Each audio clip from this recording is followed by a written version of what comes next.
अब नाई लो आखिर उ कहाँ गइल बरन और कुछ पता नहीं चलत। का रउआ मोल रहे निजी काहे अबड़ाइल रहिला।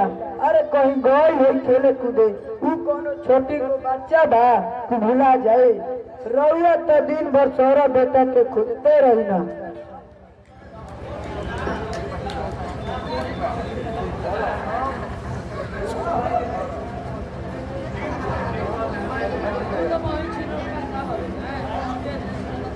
ले आवे लाल दिलरिया सौरा बेटा। आवा सारा बेटा बैठ।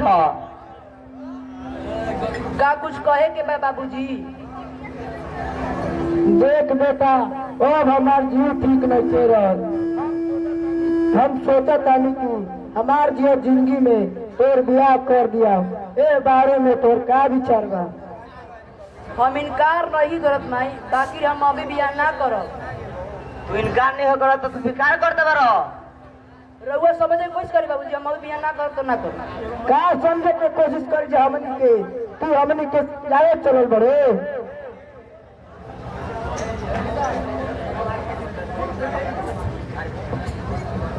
राधा सर अब तू कुछ भी जानत भी होखबा तो तू अपन दिल खोल के हमारा साफ साफ बता दो। हमारा के सोचे खातिर कुछ समय दीजिए बाबूजी। ई शादी विवाह जीवन भर के फैसला होला। हम अपन इतना हाली निर्णय ना दे सकी ना बाबूजी। ठीक बा हमनी के तारा के कुछ दिन सोचे के समय देत बनी जा। अब तू जा सक। राधा सौरभ के बात सुन के तो हमारा शौक होता ई कोनो लड़की के चक्कर में ना न पड़ गईल। हमरा तो ये बुझात बा कि कोनो लड़की से जरूर प्रेम करत बा।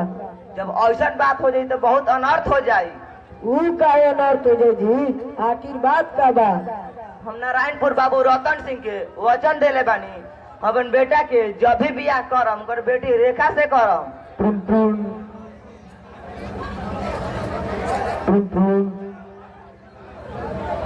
हेलो हेलो हम बोलत तनी रतन सिंह समधी जी प्रणाम। हाँ प्रणाम प्रणाम रतन बाबू, कहीं का समाचार बा? सब समाचार ठीक बा। सौरभ बहुआ के हाल चाल ठीक बा कि ना?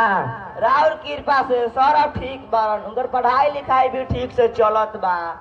अच्छा ठीक बा। हमनी के 3 दिन के बाद जब होली बीत जात बा तब सौरभ बहुआ के देखे आवत बानी जा। एमे पूछे के का बात बा? जब भी विचार करे ता जाई, ई राउरे घर ह। ठीक बा भाई साहब अब रखत बानी कॉल। विशेष मिले के बाद हमार तरफ से होली मुबारक।